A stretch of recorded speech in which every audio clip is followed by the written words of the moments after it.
KaraokeBooks. Treasure Island. Written by Robert Louis Stevenson. Audiobook. Chapter 12. Council of War. There was a great rush of feet across the deck. I could hear people tumbling up from the cabin and the forecastle, and, slipping in an instant outside my barrel, I dived behind the foresail, made a double towards the stern, and came out upon the open deck in time to join Hunter and Dr. Livesey in the rush for the weather bow. Their all hands were already congregated.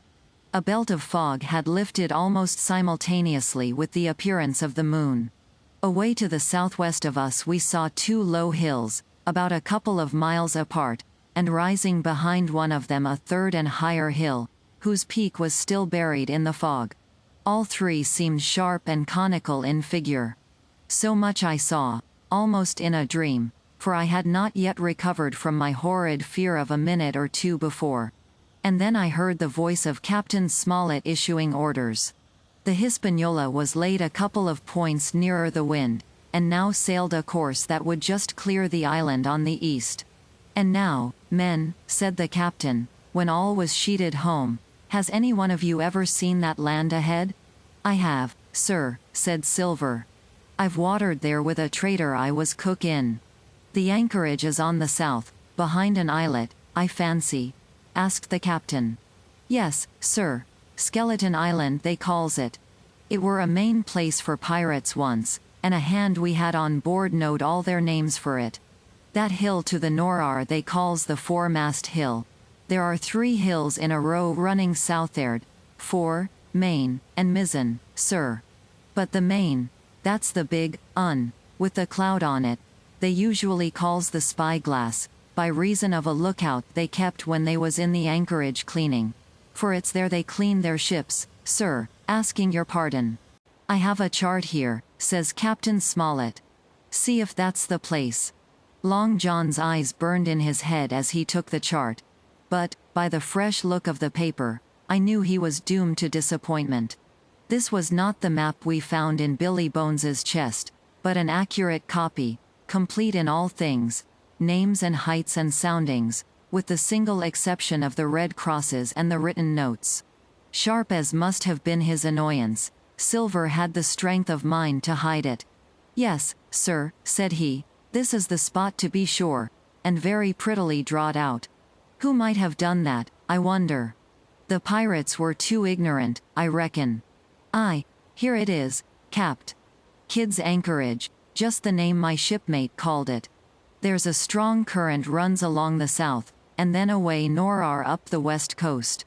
Right you was, sir," says he, "to haul your wind and keep the weather of the island. Leastways, if such was your intention as to enter and careen, and there ain't no better place for that in these waters." "Thank you, my man," says Captain Smollett. "I'll ask you, later on, to give us a help. You may go." I was surprised at the coolness with which John avowed his knowledge of the island, and I own I was half frightened when I saw him drawing nearer to myself.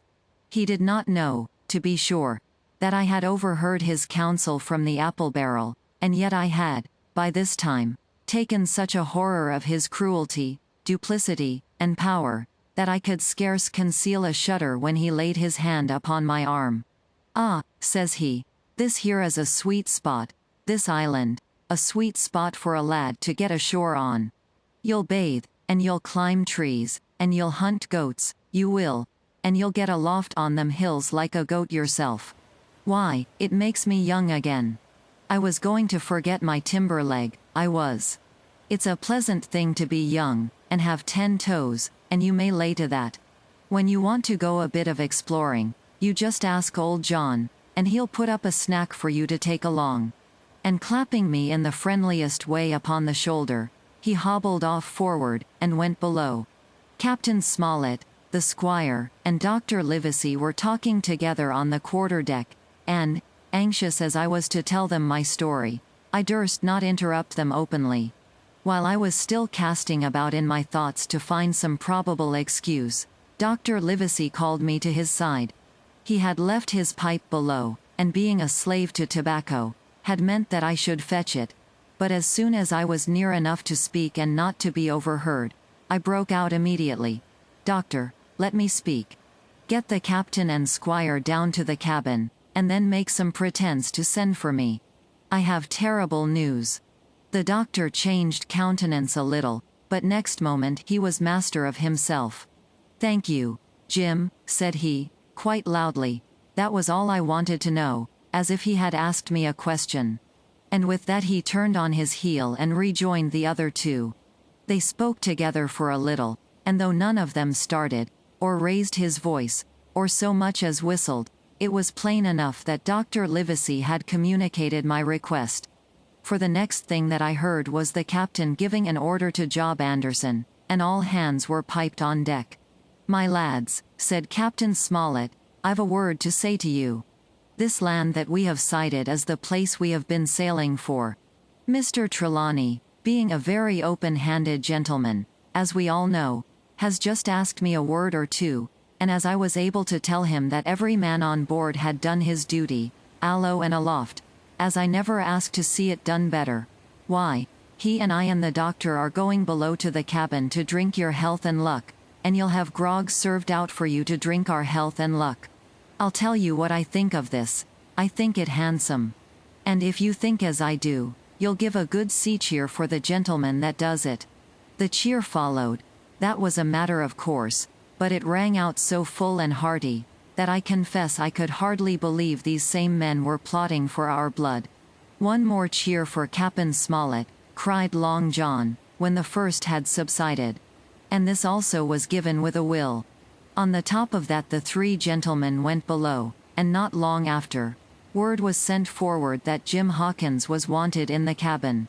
I found them all three seated round the table, a bottle of Spanish wine and some raisins before them, and the doctor smoking away, with his wig on his lap, and that, I knew, was a sign that he was agitated. The stern window was open, for it was a warm night, and you could see the moon shining behind on the ship's wake. "Now, Hawkins," said the squire, "you have something to say. Speak up." I did as I was bid, and as short as I could make it, told the whole details of Silver's conversation. Nobody interrupted me till I was done, nor did any one of the three of them make so much as a movement, but they kept their eyes upon my face from first to last. "Jim," said Dr. Livesey, "take a seat." And they made me sit down at table beside them, poured me out a glass of wine, filled my hands with raisins, and all three, one after the other, and each with a bow, drank my good health, and their service to me, for my luck and courage. "Now, Captain," said the squire, "you were right, and I was wrong.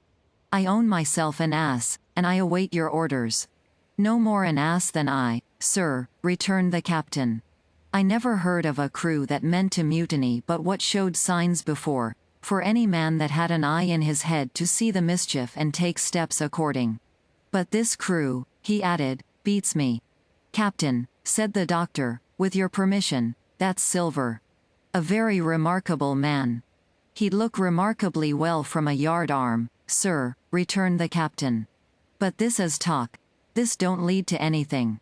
I see 3 or 4 points, and with Mr. Trelawney's permission, I'll name them. You, sir, are the captain. It is for you to speak," says Mr. Trelawney, grandly. "First point," began Mr. Smollett. "We must go on, because we can't turn back. If I gave the word to go about, they would rise at once. Second point, we have time before us, at least, until this treasure's found. Third point, there are faithful hands. Now, sir, it's got to come to blows sooner or later. And what I propose is, to take time by the forelock, as the saying is, and come to blows some fine day when they least expect it. We can count, I take it, on your own home servants, Mr. Trelawney?" "As upon myself," declared the squire. 3, reckoned the captain, "ourselves make 7, counting Hawkins, here. Now, about the honest hands?" "Most likely Trelawney's own men," said the doctor, "those he had picked up for himself, before he lit on Silver." "Nay," replied the squire, "Hans was one of mine." "I did think I could have trusted Hans," added the captain. "And to think that they're all Englishmen," broke out the squire. "Sir, I could find it in my heart to blow the ship up." "Well, gentlemen," said the captain, "the best that I can say is not much. We must lay to, if you please, and keep a bright lookout. It's trying on a man, I know. It would be pleasanter to come to blows. But there's no help for it till we know our men.